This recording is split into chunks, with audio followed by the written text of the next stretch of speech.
제가 15년 정도 영어 강사로 살면서 가지게 된 불변의 진리가 하나 있습니다.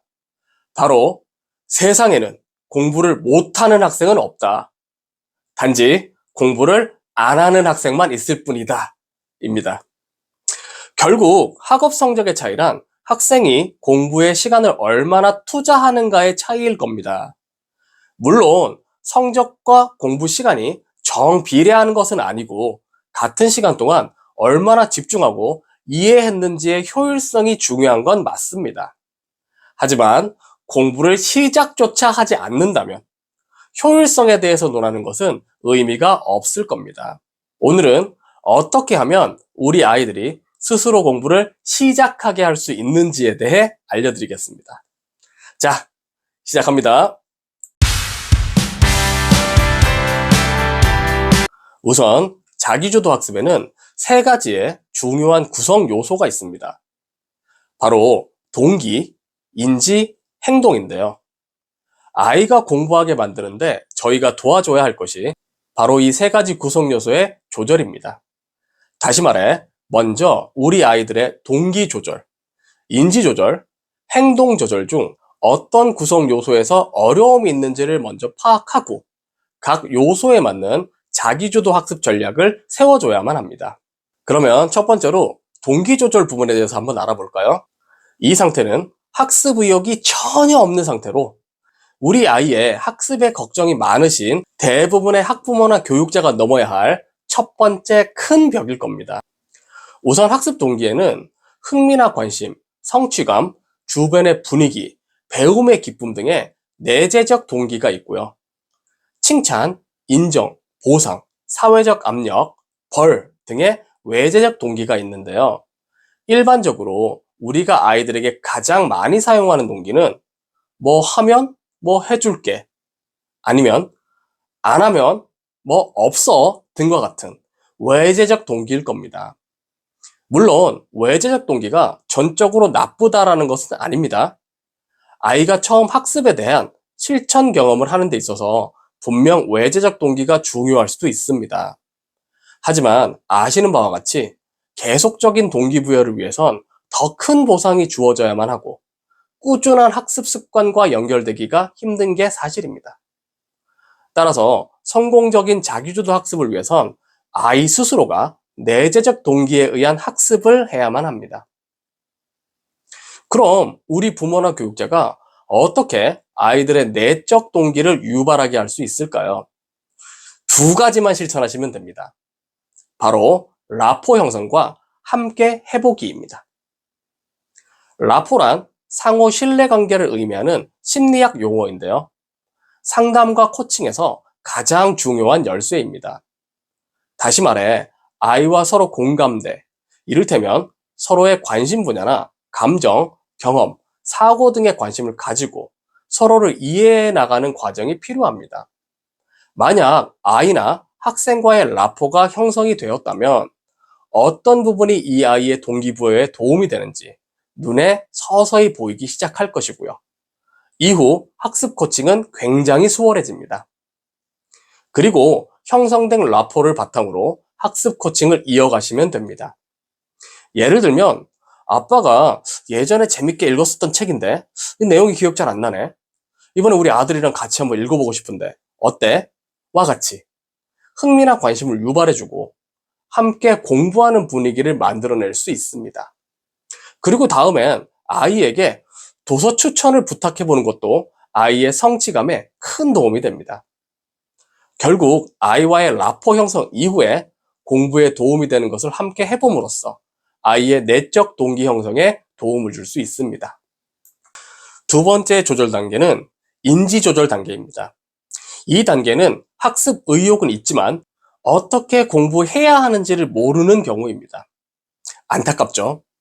이 단계에 있어서는 학습 계획과 목표 설정, 자기 점검과 자기 평가가 굉장히 중요합니다.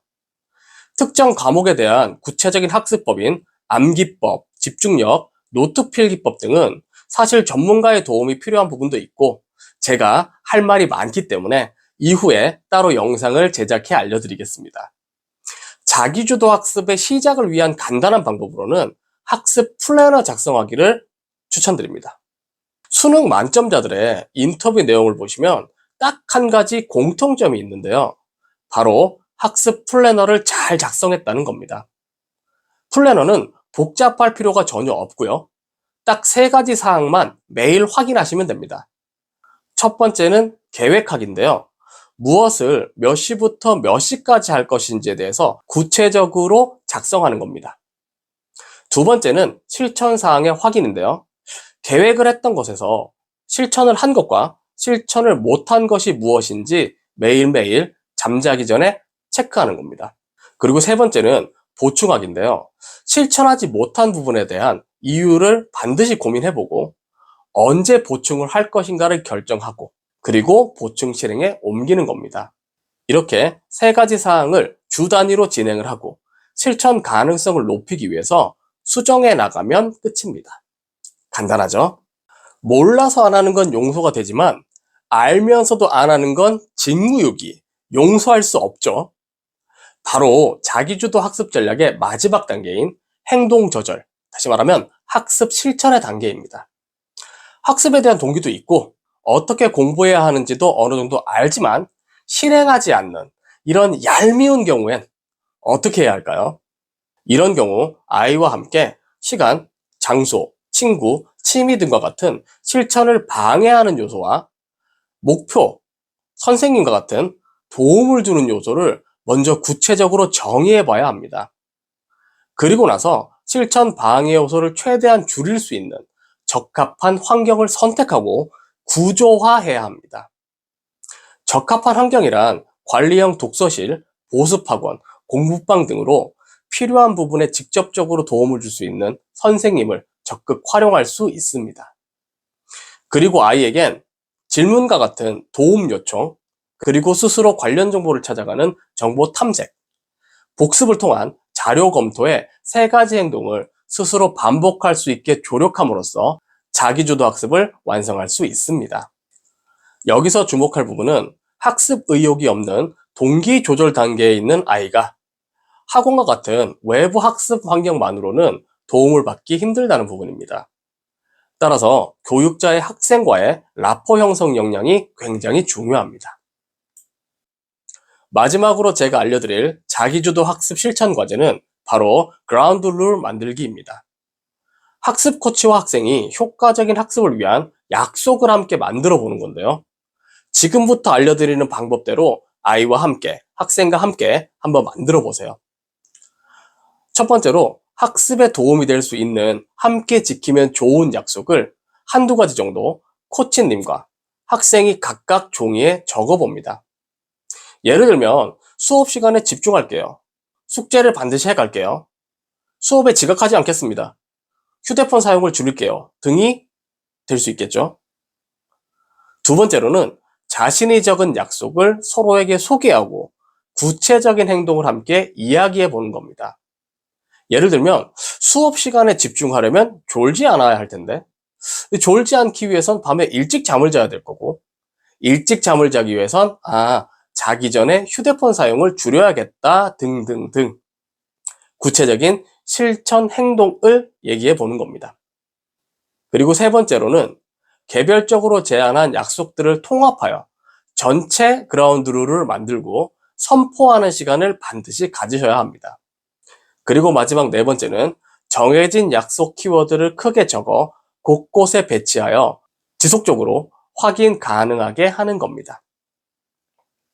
이러한 그라운드 룰은 부모나 학습 코치와 함께 아이가 직접 생각하고 만든 것이기 때문에 아이는 그에 대한 더 큰 책임감과 실천 의지를 가지게 됩니다.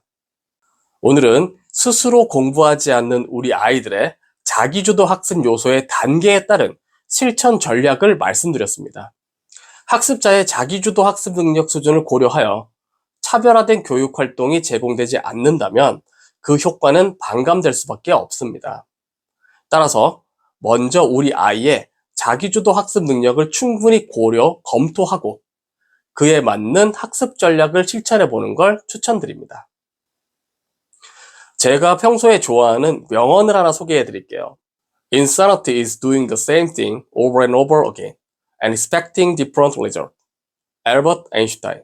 아, 영어 강사 맞네요. 똑같은 행동을 반복하면서 다른 결과를 기대하는 것은 미친 짓이다 라고 아인슈타인이 말했고요. 평소 수업 시간에 제가 학생들에게 자주 하는 말인 생활이 변해야 성적이 변한다와 같은 의미입니다. 오늘 영상을 통해 배운 것들을 실천하시면서 생활을 변화시켜 나가신다면 우리 아이들이 자기주도 학습자로서 서서히 변해가는 다른 결과를 기대하실 수 있을 겁니다. 다음 시간에는 우리 아이들의 학습 스타일의 종류를 알아보고 그에 따른 적합한 자기주도 학습 방법을 알려드리겠습니다. 기대해 주시고요. 오늘 영상이 도움이 되었고 앞으로도 계속 도움을 받고 싶으시다면 구독과 좋아요 부탁드리겠습니다. 감사합니다.